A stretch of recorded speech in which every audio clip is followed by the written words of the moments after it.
Assalamu alaikum. Good morning to you all. My dear students, how are you? I hope that you are all well by the grace of Almighty Allah. It is still quarantine time, so I hope that you all stay at home and be safe at your home.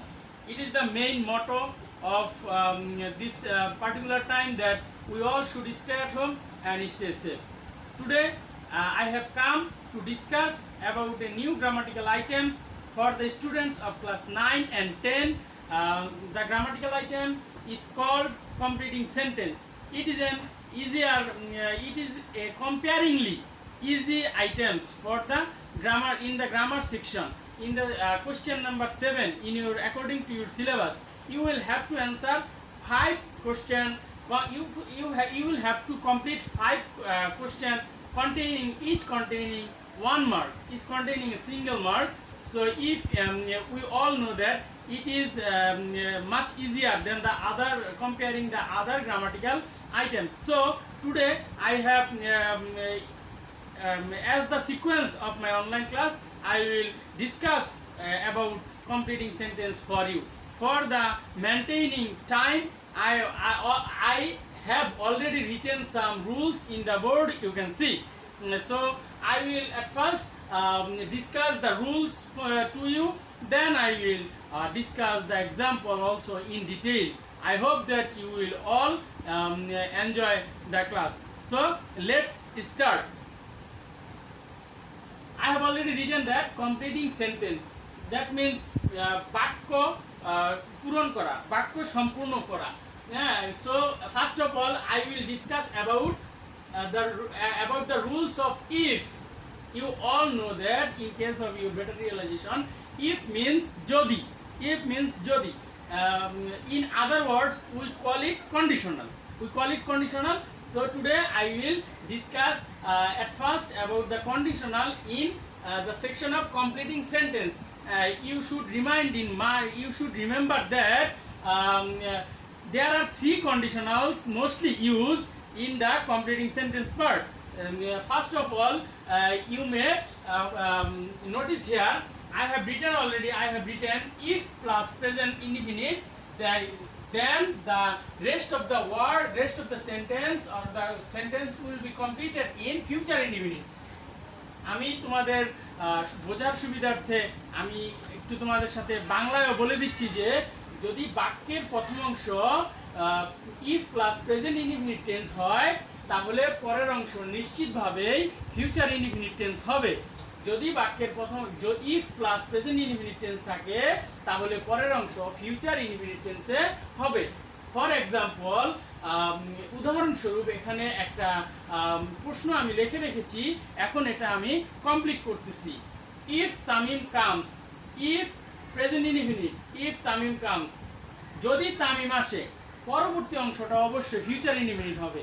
এবং তোমাদের আরো একটা বোঝার সুবিধার্থে আমি বলে রাখা ভালো যে কমপ্লিটিং সেন্টেন্স যে পার্ট আছে সেখানে কিছু রুলস অবশ্যই আছে। তবে কোনো ছাত্রছাত্রী যদি ভালো বাংলা তৈরি করতে পারে, একটা বাক্যের যদি ভালো বাংলা তৈরি করতে পারে তাহলে তার জন্য অটোমেটিক্যালি 50% এই সমস্যাগুলো সলভ হয়ে যাবে। কমপ্লিটিং সেন্টেন্সে সে অনেক বেশি এগিয়ে থাকবে যদি সে বাংলা তৈরি করতে পারে। সেটা তোমরা আমি যখন এটা ব্যাখ্যা করব তাহলে বুঝতে পারবে। ইফ তামিম কামস, যদি তামিম আসে পরবর্তী অংশ কি হতে পারে? যদি তামিম আসে তাহলে আমি যাব। If Tamim comes I shall go, I shall go. যদি তামিম আসে তাহলে আমি যাব। অথবা আমরা বলতে পারি if Tamim comes we will play, যদি তামিম আসে আমরা খেলবো। বাংলাটা মেলানো হচ্ছে অনেক বেশি গুরুত্বপূর্ণ। এখানে বলতে পারি ইফ তামিম কামস অথবা দিয়ে উই উইল প্লে, আমরা খেলবো। Then I hope that you have understand whatever I intend to tell you. Then the second one, let's see, if plus past indefinite, then the rest of the sentence will be a subject, would, could, might, any one of them, and the base form of the verb. That means V present form of the verb, V1 present form of the verb. যদি বাক্যে completing সেন্টেন্সের ক্ষেত্রে বাক্যে যদি if plus past indefinite tense থাকে তাহলে পরবর্তী অংশে একটা সাবজেক্ট বসবে, উড কুড মাইট বসবে এবং তারপরে প্রেজেন্ট ইনডিফিনিট বসবে, ভার্বের প্রেজেন্ট ইনডিফিনিট ফর্ম বসবে।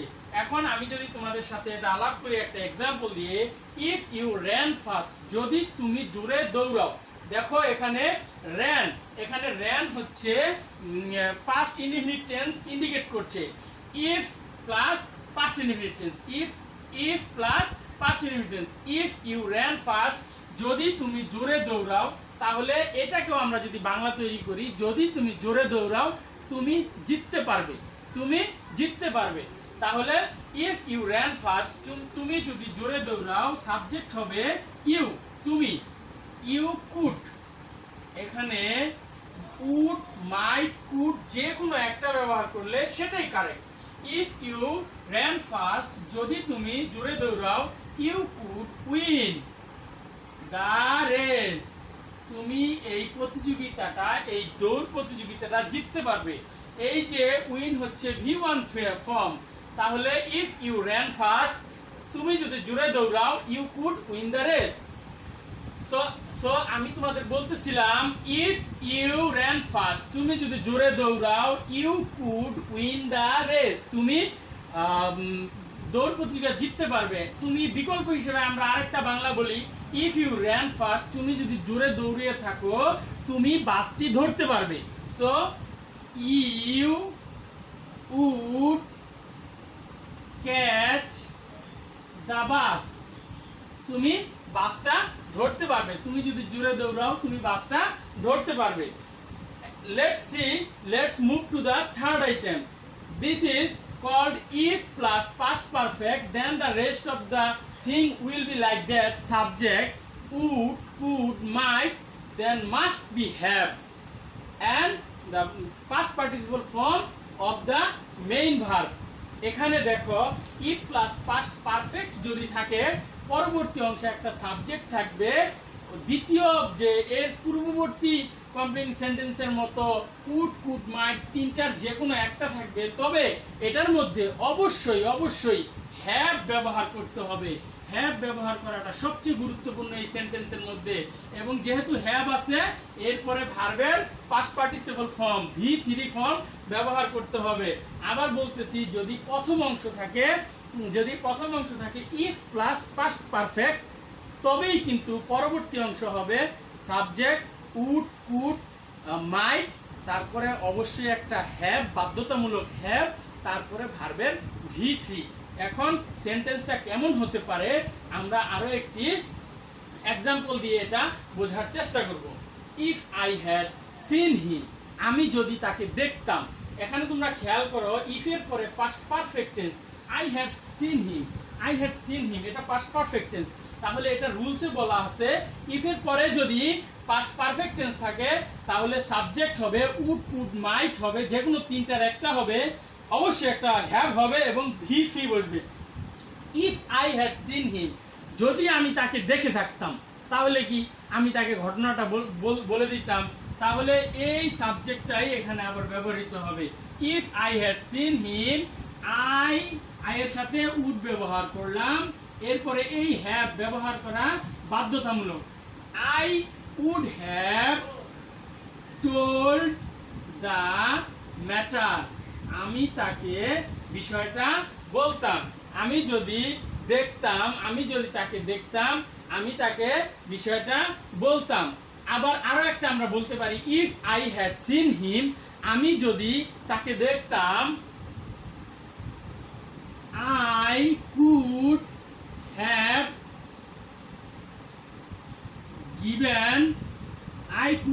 গিভেন হিম মানি, আমি যদি তাকে দেখতাম আমি তাকে টাকা দিতে পারতাম, খেয়াল করার বিষয় হচ্ছে সাবজেক্ট উড কুড মাইট তিনটার যে কোনো একটা অবশ্যই হ্যাভ এবং ভার্বের past participle form. Base form হচ্ছে টেল, টোল্ড, গিভ, গিভেন, এটা হচ্ছে V3 ফর্ম। আশা করছি বুঝতে পারছো। তোমাদের সুবিধার্থে আমি আরো একবার ইফ প্লাস যে রুলস, ইফের যে নিয়ম, যদি প্লাসের যে নিয়ম, এই নিয়মটা খুব সংক্ষেপে তোমাদের জন্য একটু ফিডব্যাক দিচ্ছি। সেটা হচ্ছে, যদি প্রথম অংশ if plus present indefinite tense থাকে, পরের অংশ অবশ্যই পাস্ট ইনডিফিনিট টেন্স হবে। উদাহরণস্বরূপ আমি লিখেছি ইফ তামিম কামস, যদি তামিম আসে, আই শ্যাল গো, তাহলে আমি যাব। দ্বিতীয় অংশ, দ্বিতীয় যে নিয়মটা সেটা হচ্ছে ইফ প্লাস পাস্ট ইনডিফিনিট যদি থাকে, পরবর্তী অংশ অবশ্যই subject plus would could might এবং তারপরে ভার্বের বেস ফর্ম হবে, V1 অথবা ভার্বের প্রেজেন্ট ফর্ম হবে। এটা যেমন আমি উদাহরণ হিসেবে লিখেছি ইফ ইউ র্যান ফাস্ট, তুমি যদি জোরে দৌড়াইতে, you could win the race, তুমি এই দৌড়টা জিততে পারতে। অথবা ইফ ইউ র্যান ফাস্ট, তুমি যদি জোরে দৌড়াতে, you would catch the bus, তুমি অবশ্যই বাসটা ধরতে পারতে। তৃতীয় যে নিয়মটি সেটি হচ্ছে if plus past perfect. If plus past পারফেক্টের যে ক্ষেত্রে, সেটা হচ্ছে পরবর্তী অংশে একটা সাবজেক্ট থাকবে, উড থাকবে, কুড মাইট যে কোনো একটা থাকবে, হ্যাভ অবশ্যই প্রত্যেকটার মধ্যে অবশ্যই বাধ্যতামূলকভাবে হ্যাভ ব্যবহার করতে হবে এবং V3 ব্যবহার করতে হবে। এরপরে এটার যে উদাহরণ হিসেবে আমি তোমাদেরকে দেখিয়েছি, খেয়াল করে এখানে if plus past perfect tense, if I had seen হিম, যদি আমি তাকে দেখতাম, সাবজেক্ট আই, উড মাইটের যে কোনো একটা, বাধ্যতামূলকভাবে হ্যাভ ব্যবহার করেছি, তারপরে V3 ব্যবহার করেছি, তারপরে বাকি অংশ। If I had seen him, আমি যদি তাকে দেখতাম, I would have told the matter, আমি তাকে বিষয়টি বলতাম। If I had seen him, আমি যদি তাকে দেখতাম, I could have given him the money, আমি তাকে টাকাটা দিতাম। আশা করি তোমরা ইফের যে তিনটা নিয়ম, এই তিনটা নিয়ম ভালোভাবে বুঝতে পেরেছো, তাই নয় কি? আমরা এরপরে পরবর্তী বিষয় নিয়ে আলোচনা করছি। আমরা এখন আলোচনা করব, we will discuss now about the rules of as if. The meaning of as if in Bangla যেন, as if এর বাংলা হচ্ছে যেন। তাহলে I have already written some rules. There are two rules, দুইটা নিয়ম আছে as if এর ক্ষেত্রে, সেই নিয়মগুলো আমি তোমাদের সুবিধার্থে বাংলায় বিশ্লেষণ করছি। সেটা হচ্ছে, দেখো, as if এর প্রথম অংশ যদি প্রেজেন্ট ইনডিফিনিট টেন্স হয়, পরবর্তী অংশটা অবশ্যই পাস্ট ইনডিফিনিট টেন্স হবে। এবং আমি তোমাদের সাথে কন্ডিশনাল নিয়ে যখন আলোচনা করেছি, ওইভাবে যেমন বলেছিলাম প্রথম অংশ দ্বিতীয় অংশ, as if এর ঠিক সেইভাবে আমি এখানে কি লিখে রেখেছি, তোমরা সেটা পরে ফোকাস করো, আগে ফোকাস করো আমি তোমাদেরকে কি বোঝাতে চাচ্ছি। আমার ব্যাখ্যাটা যদি আগে ফোকাস করতে পারো, পরবর্তীতে এখানে তোমরা বুঝতে পারবে। আমি এখানে বলছি প্রথম রুলসটা, এখন এইখানে খেয়াল করো। প্রথম রুলসটা হচ্ছে, as if এর প্রথম অংশ যদি প্রেজেন্ট ইনডিফিনিট টেন্স থাকে, পরবর্তী অংশ হবে পাস্ট ইনডিফিনিট টেন্স। যেমন আমি একটা উদাহরণ লিখে রেখেছি, হি অ্যাক্টস অ্যাজ ইফ, সে এমন একটা ভান করলো, অ্যাক্টস মানে প্রিটেন্ড, ভান করা। হি অ্যাক্টস অ্যাজ ইফ, সে ভান করলো, এই যে এখানে হচ্ছে অ্যাজ ইফ মাঝে রয়েছে, অ্যাজ ইফ এর আগে রয়েছে প্রেজেন্ট ইনডিফিনিট টেন্স, তার মানে পরের অংশ হবে past indefinite tense. He acts, সে এমন ভান করলো, as if he knew everything, সে সব কিছু জানে। হি নিউ এভরিথিং, হি, আমি আবার বলছি, প্রথম অংশ প্রেজেন্ট ইনডিফিনিট, অ্যাজ ইফ এর প্রথম অংশ প্রেজেন্ট ইনডিফিনিট, পরের অংশ পাস্ট ইনডিফিনিট, সিম্পল, একেবারে সহজ নিয়ম। হি অ্যাক্টস, সে এমন একটা ভান করলো, as if he knew everything, সে সব কিছু জানে।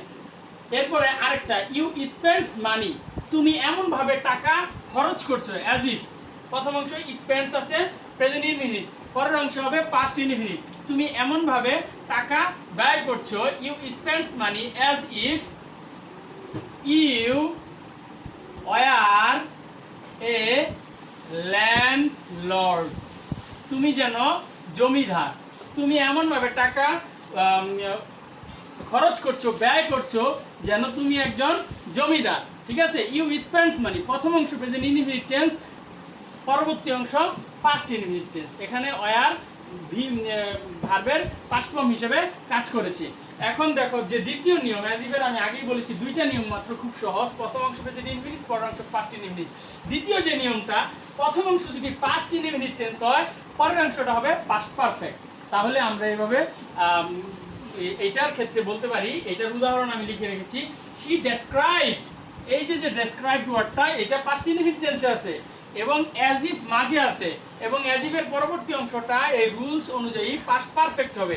she described the matter, সে এমন ভাবে ব্যাপারটা বর্ণনা করলো as if he had seen the event. এখানে she had, সে এমন ভাবে ব্যাপারটা বর্ণনা করলো যেন সে ঘটনাটা দেখেছে, যেন সে ঘটনাটা দেখেছে। এই যে পরবর্তী অংশ বলেছি পাস্ট পারফেক্ট, এখানে কিন্তু past perfect, she had seen, past perfect tense হয়েছে। রহিম প্রিটেন্ডেড, রহিম এমন একটা ভান করলো as if, যেন he had noticed the fact, fact এখানে ইভেন্টের সিনোনিম। যে রহিম এমন ভাবে ভান করলো, প্রথম অংশ পাস্ট ইনডিফিনিট টেন্স, মাঝে আছে as if, পরের অংশ হবে future past perfect tense, as if past, পরবর্তী অংশ পাস্ট পারফেক্ট টেন্স। তাহলে আমরা বলতে পারি খুব সিম্পল ভাবে as if এর দুইটা নিয়ম, প্রেজেন্ট ইনডিফিনিট থাকলে পাস্ট ইনডিফিনিট, পাস্ট ইনডিফিনিট থাকলে পাস্ট পারফেক্ট। এটাই আমি বলেছি খুব সহজভাবে। প্রথম অংশ প্রেজেন্ট ইনডিফিনিট থাকলে পাস্ট ইনডিফিনিট, প্রথম অংশ পাস্ট ইনডিফিনিট থাকলে পাস্ট পারফেক্ট। এটা হচ্ছে as if এর নিয়ম।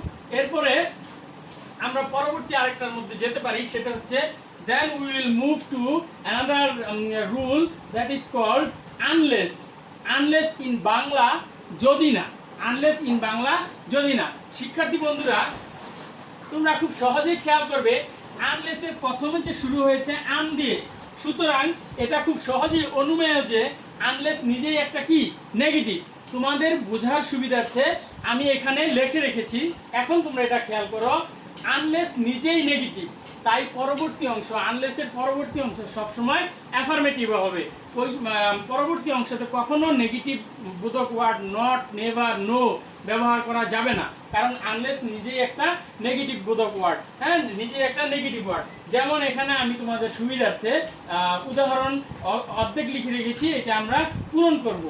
ওয়ার্ক ফাস্ট, জোরে হাঁটো, এই যে দেখো এখানে আনলেস আছে, এই আনলেস যেহেতু নেগেটিভ, পরের অংশ কি হবে অ্যাফার্মেটিভ হবে। ওয়ার্ক ফাস্ট, দ্রুত হাঁটো, আনলেস যদি না দ্রুত যদি না দ্রুত হাঁটো, you will miss the train. জোরে না জোরে, যদি না জোরে হাঁটো, বাংলাটা এমন হবে যদি না জোরে হাঁটো তুমি ট্রেন মিস করবে। আর তোমাদের সুবিধার্থে বলে রাখি, অনেকে কনফিউজড হয়ে যায়, you may have confused in the examination hall, sometimes unless will be in the middle of the sentence, sometimes it may in the first of the sentence. Unless প্রথমে থাকুক বা মাঝে থাকুক, নিয়ম কিন্তু একইভাবে হবে, কোথাও নট হবে না। যেখানেই তোমাকে শূন্যস্থান পূরণ করতে বলবে, কমপ্লিট করতে বলবে, সেখানে তুমি একটা হ্যাঁ বোধক শব্দ ব্যবহার করতে হবে। আনলেস ইউ ওয়ার্ক হার্ড, যদি না তুমি কঠোর পরিশ্রম করো, you will fail in the exam, তুমি পরীক্ষায় ফেইল করবে। এখন ঘটনা হচ্ছে, তোমাদের সুবিধার্থে আরো বলে রাখি যে আনলেস মাঝে বসুক, আনলেস প্রথমে বসুক, বাক্যের প্রথম অংশ অথবা তোমাকে যে অংশ কমপ্লিট করতে বলা হবে সেই অংশ, সেটা আনলেসের উভয় পাশ অথবা আনলেসের যে কমপ্লিটিং অংশ অথবা প্রশ্নের অংশ, সেটা একই ধরনের সেন্টেন্সকে কি করবে, একই ধরনের সেন্টেন্সকে ফলো করবে। এখানে work first present indefinite tense, প্রথম অংশ প্রেজেন্ট ইনডিফিনিট টেন্স হলে কন্ডিশনের মতো পরের অংশ ফিউচার ইনডিফিনিট টেন্সে হবে। ওয়ার্ক ফাস্ট, জোরে হাঁটো, যদি না জোরে হাঁটো তুমি ট্রেন মিস করবে, এবং যদি না তুমি কঠোর পরিশ্রম করো তুমি পরীক্ষায় ফেল করবে। তাহলে এখানে দুইটা নিয়ম আমি তোমাদের জন্য ব্যাখ্যা করেছি, একটা অ্যাজ ইফ এবং একটা আনলেস। অ্যাজ ইফ এর ক্ষেত্রে আমি তোমাদেরকে বলেছি, এখানে আমি তোমাদের জন্য দুইটা নিয়ম ব্যাখ্যা করেছি, অ্যাজ ইফ এবং আনলেস। খেয়াল করো, আমি আবারও বলেছি, খুব সহজেই বলা যায়, অ্যাজ ইফ এর প্রথম অংশ যদি প্রেজেন্ট ইনডিফিনিট টেন্স হয়, পরবর্তী অংশ হবে পাস্ট ইনডিফিনিট টেন্স, এবং প্রথম অংশ যদি পাস্ট ইনডিফিনিট টেন্স হয়, পরের অংশ হবে পাস্ট পারফেক্ট। প্রথম অংশ পাস্ট ইনডিফিনিট টেন্স হলে পরের অংশ পাস্ট পারফেক্ট টেন্স হবে। আমি উদাহরণ দিয়ে তোমাদের বোঝানোর চেষ্টা করেছি। এবং আনলেস নিয়ে যে কথাটা সর্বশেষ বলেছি, আনলেসের বাংলা হচ্ছে যদি না। যদি আনলেস, যেহেতু যদি না এই নিজে একজন একটা নেগেটিভ, এজন্য আনলেসের পরবর্তী অংশ সর্বদা অ্যাফার্মেটিভ বা হ্যাবোধক হবে। হ্যাঁ, ওয়ার্ক ফাস্ট, আমি এখানে উদাহরণ দিয়েছি work fast unless you will miss the train, অথবা আনলেস সবার প্রথমও থাকতে পারে unless you work hard you will miss the examination, you will fail in the examination. সর্বোপরি আমি আজকে তোমাদের সাথে গ্রামাটিক্যাল যে বিষয়গুলো নিয়ে আলোচনা করেছি, ইফ প্লাস যে ইফের যে 3টা নিয়ম এবং অ্যাজ ইফের 2টা নিয়ম এবং আনলেসের একটি নিয়ম নিয়ে আলোচনা করেছি। সময় স্বল্পতার কারণে হয়তোবা এক ক্লাসে আরও কিছু গুরুত্বপূর্ণ বিষয় নিয়ে আলোচনা করা গেল না। So in my next class আমি এই কমপ্লিটিং সেন্টেন্স নিয়ে আরও একটি ক্লাস তোমাদের সাথে নেওয়ার চেষ্টা করব, এবং সেই ক্লাসে আমি যে আরও যে বাকি সহজ কিন্তু গুরুত্বপূর্ণ যে নিয়মগুলো আছে সেগুলো নিয়ে আলোচনা করার চেষ্টা করব। সেই পর্যন্ত সবাই ভালো থাকবে। So I will try my level best to take another class about completing sentence, about some important rules. So I hope that today, if you have given enough attention in this class, you will be beneficial. So I hope that you will enjoy my class, you have enjoyed my class. I will very soon I will meet you in my school or in the through online class again. Till then, stay safe, stay at home, stay safe. Allah Hafiz. Thank you.